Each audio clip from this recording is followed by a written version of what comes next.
I recently completed a 17-day trip to Japan and finished my stay with 3 days in Osaka. This was a fabulous city for my final days in Japan.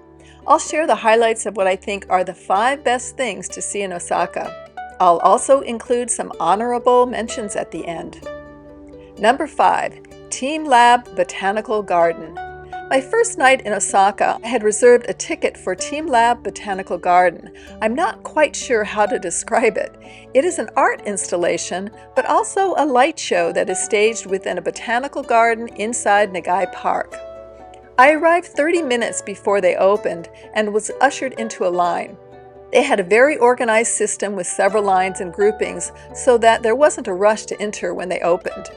Once inside, you are basically given free rein to wander. However, as is typical in Japan, they had a route mapped out, so all you had to do was follow the arrows. There were several installations throughout the park. The first thing you see are all the trees lit up as you walk through the entrance promenade. Then you enter into an egg-filled forest. These amusing, internally lit eggs were scattered throughout the trees. You could push on them, and they rocked back and forth. They also changed color and were motion sensitive, so the colors would change as you walk through them. It was quite a beautiful and magical sight. Once you made your way through the small egg forest, you entered into an area with these massive eggs, which also changed colors. You could walk between them and push them back and forth. I love the interactive and visceral experience. Now, I have to say that what was so enchanting about these displays is that everyone was quiet as you walked through them. It was peaceful and dreamlike. I appreciated the way everyone was so reverent and respectful. Moving further into the park, there were these large screens that created a tall, crooked fence. Again, it was motion activated, and the display looked like someone was painting gigantic brushstrokes.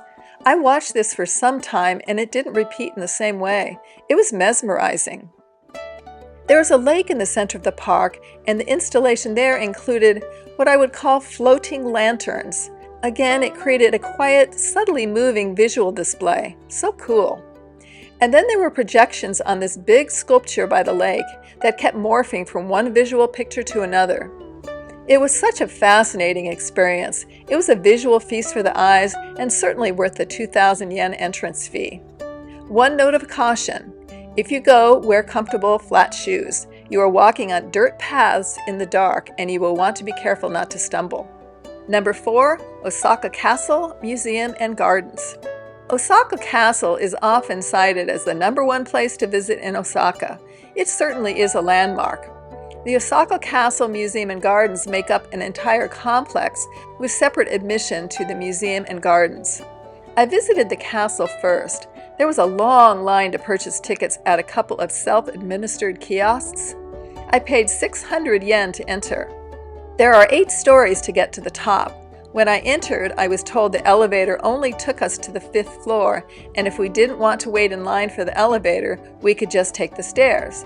So I bypassed the line and made my way up the stairs. Each level had museum displays and artifacts, so I would view the museum information on a level and then walk up one flight to the next. The only problem was the museum was extremely crowded. I was surprised they would let so many people into the building at once. If you don't like crowds, you might want to go first thing in the morning. I won't go into the detailed history of the castle here, but it dates back to the 1500s. It has been rebuilt and restored several times and is now a National Registered Cultural Property and serves as a history museum.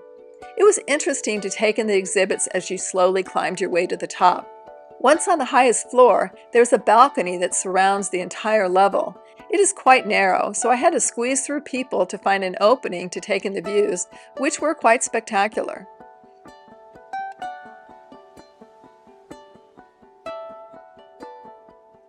I then descended the stairs and exited the castle area.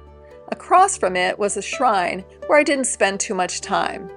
Instead, I headed to the gardens where I paid an additional 200 yen to enter. I love wandering through gardens, so had no problem paying a small fee to enter.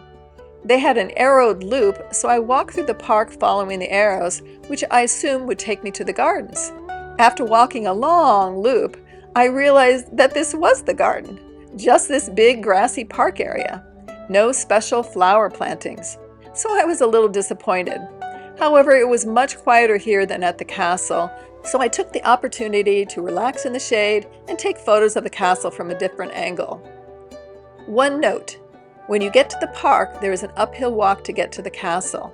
If you don't want to walk, there is a tram that costs 300 yen, but you might have to wait in line for it. Number 3. Kuchu Teien Observatory. The Kuchu Teien Observatory is a modern observatory. It is actually an office building, but the top floors are wonderfully designed observation decks. With my frequent travels, I have been to numerous observatories, so I had low expectations. However, I really enjoyed this one. Once you enter the building, you take some escalators to the 3rd floor, where you can purchase a ticket to the observatory. You then take a windowed elevator to the 35th floor. Then comes the fun part. There are 2 suspended escalators that run from one building to the next. I thought it might be scary because I have a fear of heights, but I was so enthralled with the architecture and views that I didn't think about the height. Once you get off the escalator, the 39th and 40th floors have some displays, vending machines, coffee bar, and cafe. It is a great place to rest with some refreshment and enjoy the views.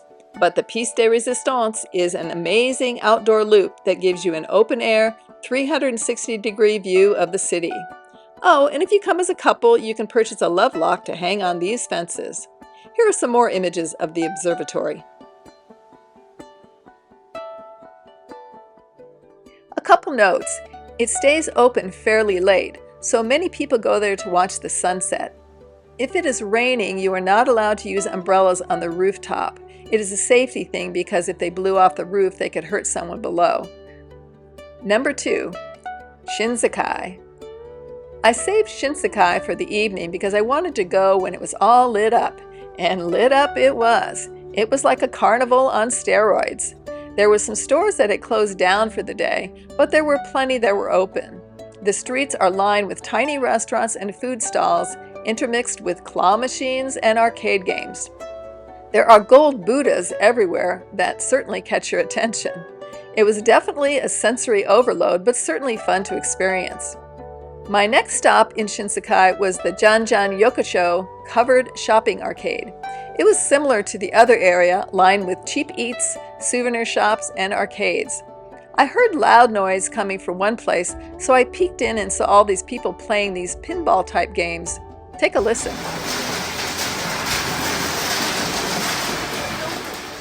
It seemed to be popular, so I thought I would try it, but I didn't really understand it and ended up giving all my winnings back to the machine.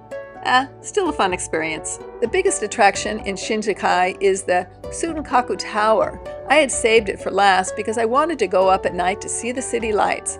However, it had already closed by the time I got there. So if you plan to go, note that it closes at 8 p.m. The tower was still pretty from afar. The lights change colors according to the season, and the streets of Shinsekai make a pretty frame for the tower. Number 1. Dotonbori. I left for Dotonbori around 5 p.m. Similar to Shinsekai, it had a plethora of food stalls, tiny restaurants, souvenir shops, and arcades. I had booked a 7:30 cruise down the canal that runs through Dotonbori, so I had about 2.5 hours to explore the area. I first walked along the canal, taking in the sights. The first thing I saw was this big vertical Ferris wheel built into the side of a building. Pretty wild looking. I gauged the line, which was pretty long, and decided to pass on it. There were bridges over the canal periodically, which allowed some nice vantages for photography. The sun hadn't set yet, but the place was already bright from the signage lining the canal. I wandered back into the bowels of Dotonbori, walking in and out of arcades and shops. I walked into what I thought was an arcade with outrageous-looking games. I saw stuffed animals and candy, so figured that is what you won by playing.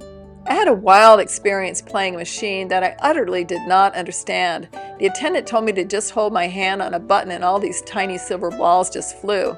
After sitting there for over 30 minutes waiting for the game to end, I finally got an attendant to show me how to stop.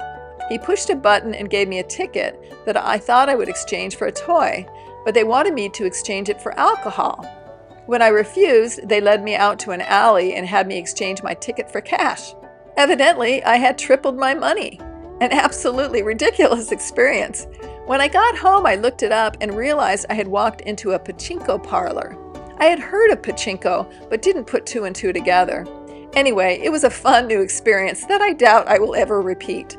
By the time I finished with this escapade, I had eaten up my exploratory time and had to get to the boat for my reservation.